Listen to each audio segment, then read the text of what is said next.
Hello there, ladies and gentlemen, and I welcome all of you back to this Friday night. And it is time, ladies and gentlemen, for...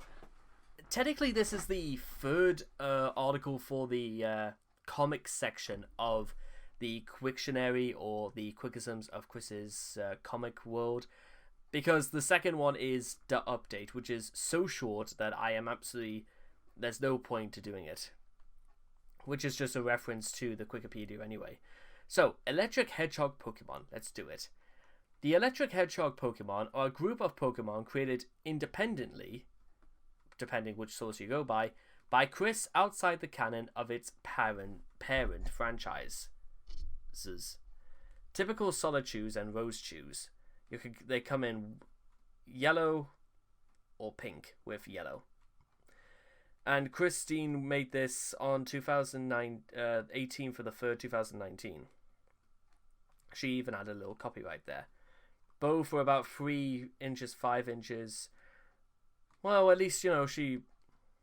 Okay, fair enough. Males. Predominantly, male electric hedgehog Pokemon species include a Sony, which is the child, a Sonichu, an adult, and a Metonic, a mature type. For those who don't know, Sonys look like these. That's what they look like. A Sonny and Rosie. Note that Rosie's look lustfully at Sonny. Seriously, he's done that shit already. He's not wrong about that. Also, just Rosie's dress is at the ground. Somehow Sonny already has sneakers and his eyes are so far into his head, or maybe it's like if you took Stewie Griffin's head and you just made it wider and his eyeballs even closer. So there's like a lot of stuff here. That's apparently a thing made in Animal Crossing, Pokemon cards. God damn, look at that face. Oh dear. Face only a mother could love. This image will hurt your soul. Oh god, you're not wrong there. You know, again, call Chris's art what you will, but it never fails to impress people, I suppose. He has ways.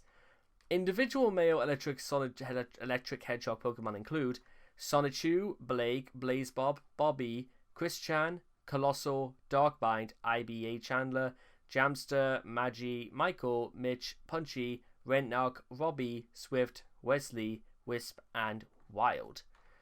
And also, he is apparently... Somebody went to the trouble making an evolution chart.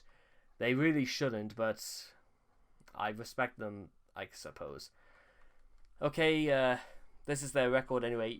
Pichu evolves from being happy to Pikachu. Pikachu evolves into Raichu with a Thunderstone.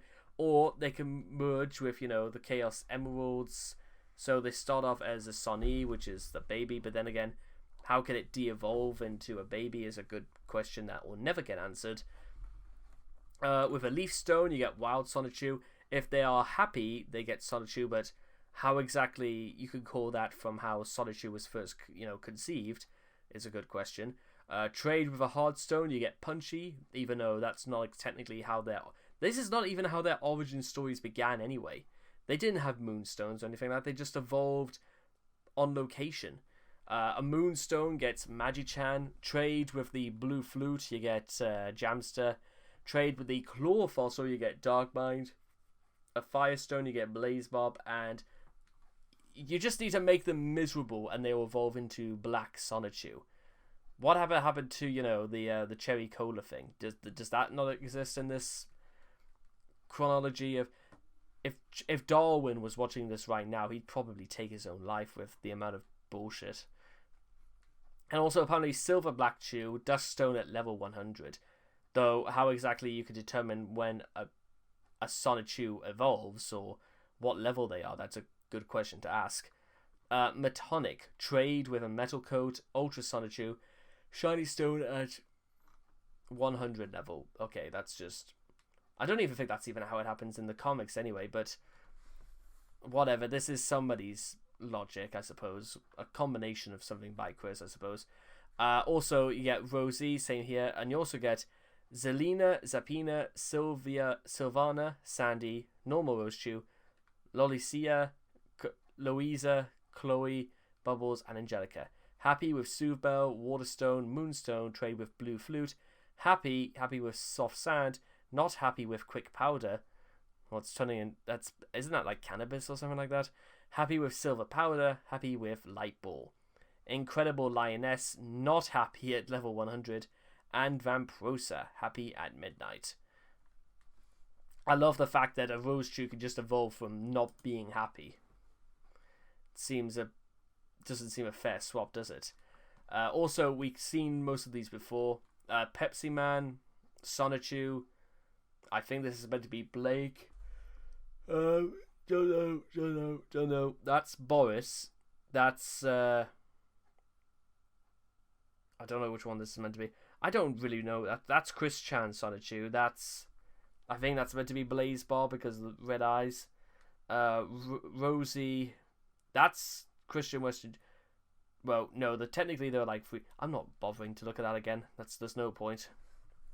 They're all the same, really. They're all the same knockoffs.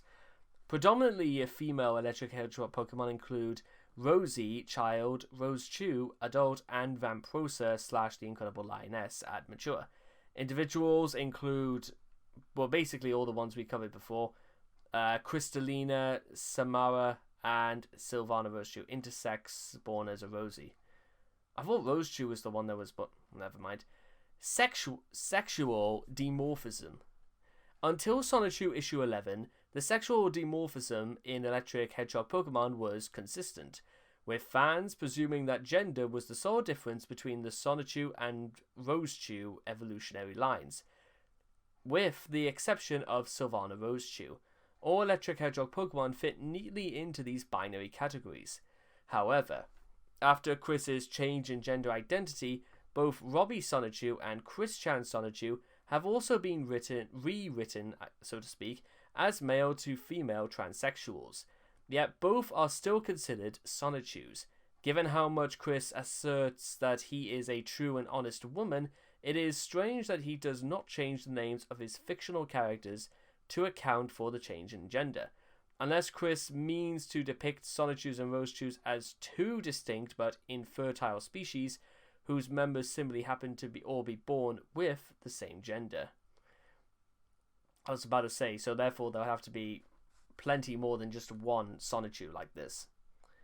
But apparently only very specific or one types can be, there you are. Chris later explained that in 1 in 13 Rosechews Rosies is born male, and 1 in 13 Sonichu Sonnies is born female. And that is also possible to have male Vamprosas and female Metonics. I suppose, well, there are weirder ways of getting around this anyway, so I can't technically be too angry at that. Pokemon. There is very little evidence to support the idea that electric hedgehogs are actually Pokemon. None of them rely on trainers or have full powers of speech, and as far as can be seen, they are essentially treated as humans in Quickville. As Sonnies and Rosies, they hatch from eggs and evolve into their adult forms. But the similarities end there. Only 2 of them, Blazebob Sonichu and Chloe Rosechew, have ever been put into a Pokeball, although Chris has alluded to placing Sonichu and Rosechew into S-Chew balls. As individual species, Pokemon lack the vast varieties of powers and appearances that Sonichus and Rosechews have. Pokemon can only know 4 moves at a time, whereas Sonichu and company appear to simply have whatever abilities would be convenient at any given moment. That's called very lazy writing if you just make them invincible. Even the Pokemon anime, which prefers to use the gameplay mechanics as a general rule instead of a physical law. Or that time in the Orange Islands where apparently this dude's Dragonite could learn 10 different moves. Work that one out. Pokemon has had inconsistencies in the past anyway, but they've mostly been in the past, and they've pretty much kept a very basic and general rule since at least the Johto regions, which was the 2nd generation. Has Pokemon knowing no more than 4 moves at once and does not portray Pokemon using moves that they cannot learn in game. Most of the time, like Bulbasaur learning Whirlwind, for example. However, like most of Chris's creations, Sonichu's and Rosechu's are essentially just Mary Sue's. So the fact that they can rebel against established Pokemon rules is not altogether surprising. It should also be noted that Chris will, unsurprisingly, ignore the logic of super effective unless it suits him. In the games, attacks will have their base power doubled or halved or nullified altogether if the opposing Pokemon is weak or resistant to the type of attack used. For example, if a Pokemon used Ice Fang against a grass type, that would be super effective. Just to give an example. They will go down faster. Anyone who's just ever played the Pokemon games, myself included, will know this. The anime prefers to ignore this rule, and if it is ever invoked, it is done to show how tough a particular Pokemon is. With Chris, though, it's just him being stupid. And not knowing too much about the games he apparently loves and never stops playing, even at the expense of his house going up for foreclosure. Trivia. Note that, while very similar, characters such as Bionic the Hedgehog, Megagi Le Skunk, Layla Flaffy, Cananio Houndhow, Jigglyarmy Bananasaurus, and Ked Tungent are not electric hedgehog Pokemon. Also note that some of the listed characters, Simona and Sylvana, are not even partially electric type, making the electric hedgehog Pokemon typing a misnomer. Also, technically, it's not Simona is not even Chris's anyway, but when has that ever stopped Chris? Chris's entire comic is based on him stealing things from others. Unless, of course, it's more poaching, I'd say, than stealing. But that, ladies and gentlemen, covers the definition of electric hedgehog Pokemon. I hope every single one of you has learned something new from this. I kind of have learned something a bit different. And I will hope to see all of you guys again in the next video. Take care. Bye-bye for now.